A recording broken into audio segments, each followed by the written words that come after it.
মই আজিৰ পৰা কেইমাহমান আগতে দিলীপ শইকীয়া, মই, ভূপেন বৰা আমি একেলগে গুৱাহাটীৰ পৰা এখন ফ্লাইটত ঘূৰি গৈছিলোঁ। দিলীপ শইকীয়া সাক্ষী আছিল। তেতিয়াই মই ভূপেন বৰাক কৈছিলোঁ যে তোমাক এপ্ৰিল মে' মাহত ভাঙি দিব।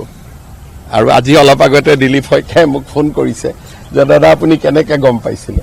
কাৰণ তেওঁলোকে যেতিয়া এটা সময় থাকে, যেতিয়া পাৰ্টিটো ভাঙি যায়, তাক ভাল কৰাৰ কাৰণে আপোনাৰ মোৰ দৰে সাধাৰণ ঘৰৰ মানুহক ব্যৱহাৰ কৰিব।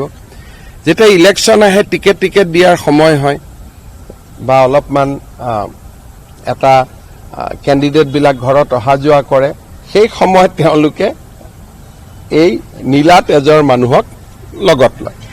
তেখেতে মোক কৈছিলে যে তোমাৰ এনেকুৱা কি শক্তি আছে যে তুমি মোক মানে বগৰাই দিম বুলি পেলাই সদায় ক্ষমতাৰ পৰা বিজেপিক আঁতৰাম বুলি কৈ থাকা। তেতিয়া মই তেখেতক কৈছিলোঁ যে আপোনাৰ বিৰুদ্ধে ৰাইজৰ যিটো ক্ষোভ আছে সেইটো আমি ভোটলৈ পৰ্যবেক্ষিত কৰিম আৰু আপোনাক ক্ষমতাৰ পৰা আঁতৰাম। তেতিয়া তেখেতে মোক কৈছিলে যে তুমি এপ্ৰিল মে' মাহত তোমাৰ নিজৰ চকীখনেই নাথাকিব, গতিকে তুমি মোক কেনেকৈ আঁতৰাবা। তেতিয়া মই তেখেতক ক'লোঁ যে আপুনি কংগ্ৰেছৰ ভিতৰৰ খবৰ নাপায়, আপুনি যিটো মোক বাৰ্তা দিছে এইটো আপোনাৰ চ'ৰ্চটো উইক চ'ৰ্চ। তেতিয়া মুখ্যমন্ত্ৰীয়ে মোক কৈছিলে যে মোক আণ্ডাৰ এষ্টিমেট নকৰিবা। সেইখিনিয়ে কথোপকথন।